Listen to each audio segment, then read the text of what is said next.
বাংলাদেশের উপরে যে উপকূল অতিক্রম করেছে যে প্রবল ঘূর্ণিঝড় রিমাল, সেই রিমালটির সর্বশেষ যে পরিস্থিতি, সেই পরিস্থিতি আমি আপনাদেরকে এখন জানাচ্ছি।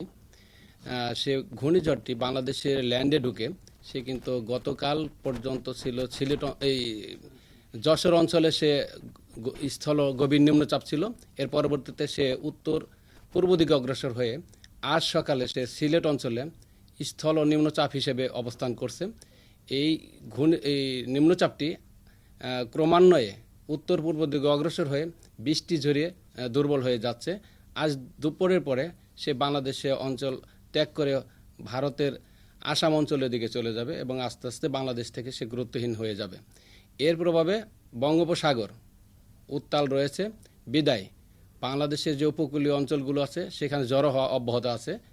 ফলে চট্টগ্রাম, কক্সবাজার, মংলা এবং পায়রা যে সমুদ্র বন্দরগুলো আছে তাদেরকে আমরা ৩ নম্বর স্থানীয় সতর্কতা সংকেত যে জারি করেছি তা অব্যাহত রাখার জন্য নির্দেশ জারি করা হয়েছে। এর পরবর্তীতে উত্তর বঙ্গোপসাগরে মাছ ধরার নৌকা এবং ট্রলারকে পরবর্তী নির্দেশ না দেওয়া পর্যন্ত উপকূলের কাছাকাছি থেকে সাবধানে চলাচল করতে বলা হয়েছে। কিন্তু আমরা গত ২৪ ঘন্টায় বাংলাদেশের ঢাকাতে ২২৪ মিলিমিটার বৃষ্টিপাত রেকর্ড করেছি।